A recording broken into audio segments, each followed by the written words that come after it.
Capítulo 16. O arquétipo das Matrix, os modelos que influenciam o entendimento e geram o superego.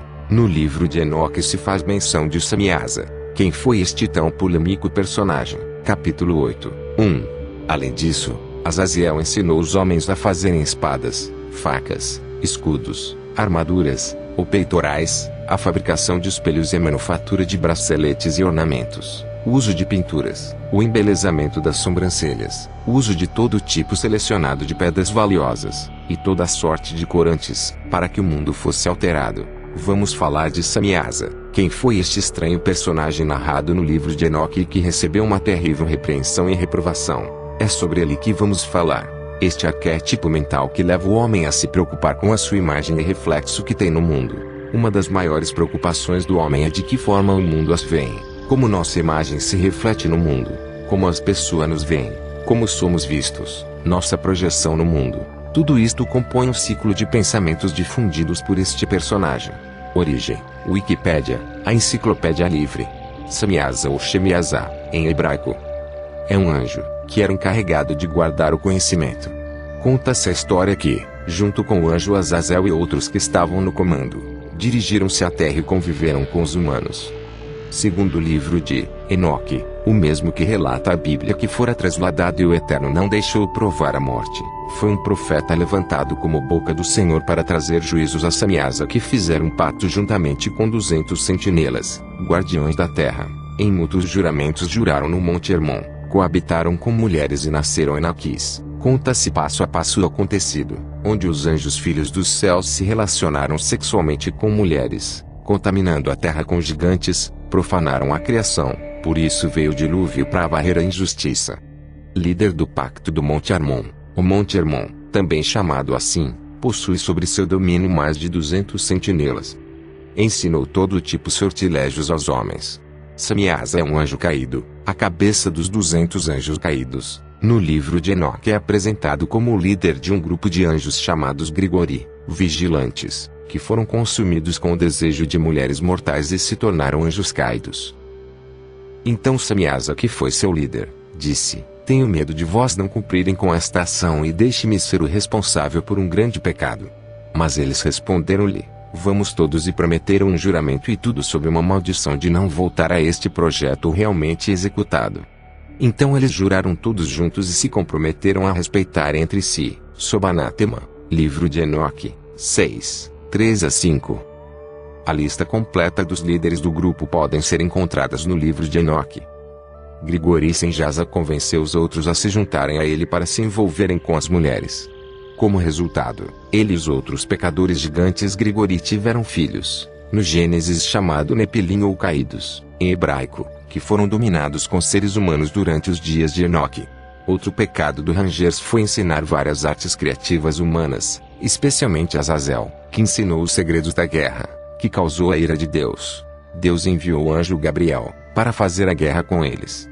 E o Senhor disse a Gabriel: proceder contra os bastardos e filhos da fornicação réprobo e acabar com os filhos dos vigilantes entre seres humanos e transformá-los em uma guerra de destruição, pois haverá muitos dias para eles. Nenhum pedido será concedido em seu favor, desde que esperam uma vida eterna, ou que cada um viva 500 anos. Livro de Enoque, 10. E Miguel, disse o Senhor, veio e anuncia a Shemiaz e todos os seus cúmplices, que se juntou com mulheres e estavam contaminados com eles na sua imundícia, que seus filhos perecerão e eles vão ver a destruição de sua amada. Encadena-los por 70 gerações nos vales da terra, até o grande dia de seu julgamento. Naqueles dias, levará um abismo de fogo, tormento eterno e confinamento na prisão. Quem for condenado, será perdido e será posteriormente preso com eles até a destruição de sua geração. E no momento de o juízo que vou morrer por todas as gerações. Livro de Enoque 10, 11 a 14. Após a destruição dos gigantes, Deus fez o dilúvio para destruir os humanos que haviam corrompido. Mas o que na verdade este ser caído representa? Um arquétipo que influencia a mente do homem e o induz ao erro. Veja que estamos diante de uma analogia. O livro na verdade fala de filhos da santidade e que alcançaram a luz de Cristo. Separados da imundície e da corrupção do mundo profano, os cainitas foram proibidos de conviverem com a corrupção da consciência. Mas a desobediência os fizeram descer e mesclar seu entendimento, levando a consciência, antes em santidade, a gerar um superego. E estes trouxeram uma destruição por intermédio de um juízo divino. E é nesta alegoria que entendemos que o mesmo ocorre hoje a todos quantos chamados e entraram pela porta do entendimento. Deve conservar sua santidade na verdade. E comunhão há entre luz e as trevas. Isto mostra que um superego pode gerar um gigantismo que devorará o lado humano, tornando os indivíduos em criaturas bizarras. O mundo que nos condiciona e nos induz. Vivemos em uma sociedade sedutora, que foi programada a gerar pessoas cuja mente estão condicionadas a realizarem aquilo que ela propõe.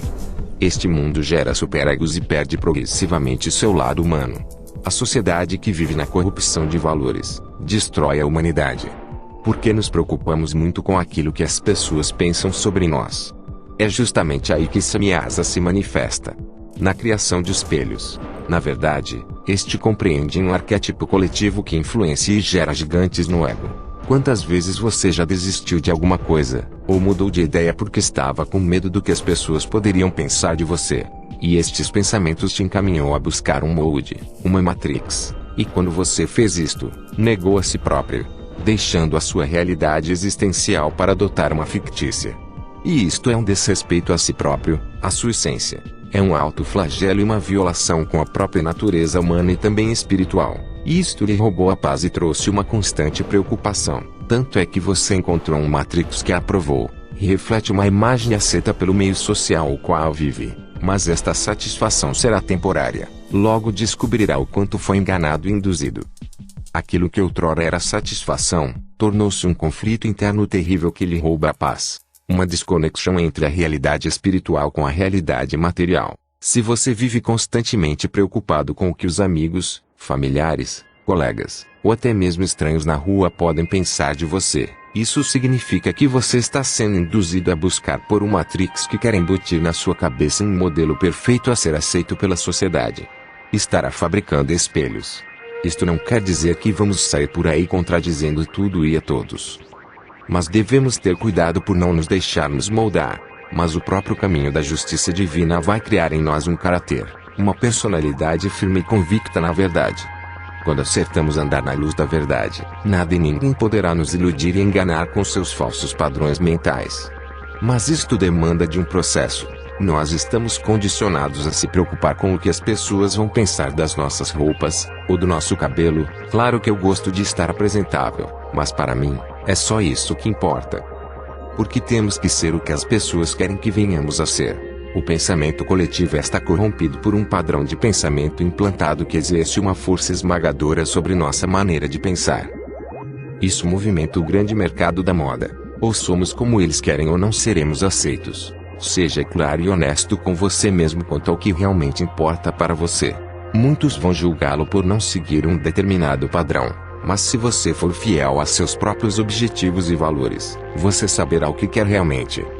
A opinião dos outros não pode te afetar. Ou seja, agora você já sabe o que realmente importa para você, não é o centro das atenções. Além disso, também é preciso ter em mente que você está a todo momento sujeito a julgamentos. Pode ser no trabalho, pode ser dos amigos, ou até mesmo quando estiver andando na rua. Na maioria das situações, a opinião das pessoas não pode te influenciar, mas infelizmente vivemos em uma sociedade que impõe seus valores. E se estivermos contra, sofreremos ações reprováveis. É assim que somos induzidos por estes Matrixes. E quando fazemos isto, abandonamos-nos a nós mesmos. Deixamos de viver e pôr em prática nossa essência. Aquele rapaz no ônibus pode comentar com alguém do lado sobre como você está fora do peso, mas de maneira nenhuma a opinião dele pode afetar a sua vida, ao menos que você deixe. É claro que existem alguns casos onde as opiniões das pessoas podem fazer a diferença. É o caso da opinião do seu chefe, mas na sua opinião, é mais importante se preocupar com a opinião de quem realmente importa, ou com a opinião de quem não exerce nenhum efeito em sua vida. Você pode passar a sua vida toda tentando fazer estranhos e conhecidos pensarem coisas boas sobre você. Quem sabe passar horas arrumando o cabelo toda vez que pôr o pé para fora de casa, ou comprar um carro caro, só para parecer bem-sucedido. Porém as pessoas que realmente importam, que no caso são sua família e amigos, vão te amar pelo que você realmente é. Aceite que você não pode controlar o que as pessoas pensam. De fato, não podemos controlar o pensamento das pessoas. Não tem como saber o que se passa na cabeça de alguém, muito menos o porquê. As pessoas são diferentes, logo pensam de maneiras diferentes. É como colocar o número 6 diante de seus olhos. O 6 sempre será 6. Mas para todos que estão à sua frente e voltados à sua face, o 6 será 9. De qualquer maneira, as pessoas vão pensar coisas sobre você. Isso é inevitável. O que os outros pensam de você, que seja coisas boas ou ruins, a opinião é totalmente deles. Aproveite a vida ao máximo. Você não pode tentar agradar todos o tempo todo, e também não há motivos para fazer isso. Da próxima vez que você for se preocupar com o que os outros pensam ou podem pensar de você, antes, pergunte a si mesmo se esse pensamento sobre você pode exercer algum efeito em sua vida. Daí você vai saber se vale a pena ou não se preocupar com o que os outros pensam de você. Por que nos preocupamos tanto com o que os outros pensam? Obviamente que as razões podem estar no ego. O desejo pelo poder, pelo reconhecimento, etc. Se preocupar com o que os outros pensam significa que você é uma pessoa flexível e pode consideravelmente ser influenciada. Na verdade, busca a aceitação, os aplausos, a lisonja de si mesmo. Até mesmo a timidez pode ser a manifestação oculta de uma vaidade. O medo de se expor pode nos denunciar. Mostramos a nossa fraqueza diante dos outros. E isto retrai e nos faz viver dentro de um casulo chamado de timidez. Agora o lado ruim é quando essa preocupação começa a te atrapalhar sua vida, atrapalhar a sua equitação. E isso não é legal porque na maioria das vezes a nossa percepção do que as pessoas pensam sobre nós é algo que está na nossa imaginação que provavelmente não corresponde à realidade. Todos nós fazemos isso e não importa qual a razão que está por trás disso.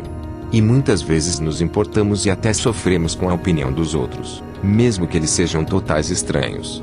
Todos nós temos opiniões pré-concebidas e pré-imaginadas sobre as outras pessoas e essas opiniões são baseadas nos nossos pensamentos, nas nossas percepções e também no modo como achamos que os outros nos enxergam.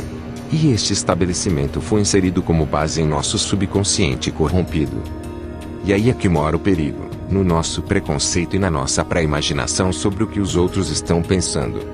Muitas vezes deixamos, ou nem começamos a fazer as coisas baseado em uma realidade que nem existe, que nunca existiu, que pode estar apenas na imaginação de alguém. Isso é muito louco, mas não deixa de ser verdade. Muitas vezes a gente se atrapalha ou deixa passar oportunidades reais por se preocupar com o que os outros vão pensar. E é justamente sobre isto que o livro de Enoque traz em suas mensagens. Um mundo corrompido em seus valores. E que os impõe. Uma sociedade avassaladora que destrói e devora os humanos.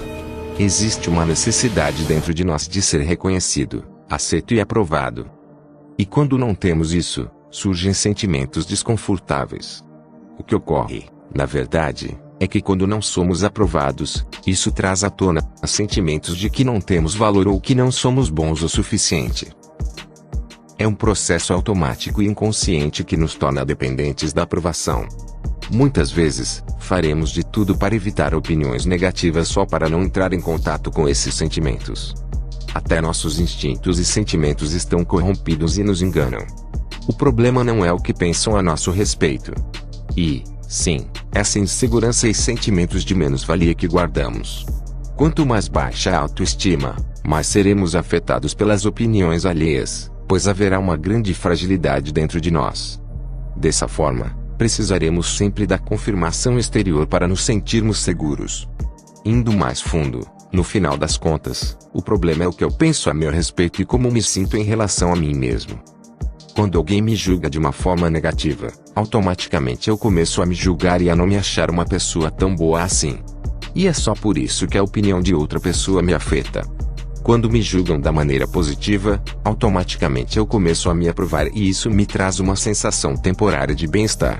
Buscamos, então, cada vez mais aprovação como uma tentativa equivocada de nos sentirmos bem permanentemente. Pessoas com uma autoestima mais elevada têm níveis de autoaceitação e autoaprovação bem maiores. Por isso, opiniões de terceiros terão pouco ou nenhum poder de afetar o seu estado emocional. Elas não medem quanto valem baseadas na aprovação externa. Isso faz muita diferença e traz liberdade de ser e agir.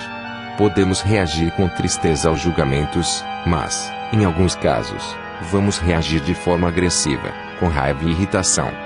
Em todos os casos, essas reações demonstram nossas fragilidades. Alguém seguro de si mesmo não precisa provar nada, nem precisa tentar mudar a opinião de ninguém.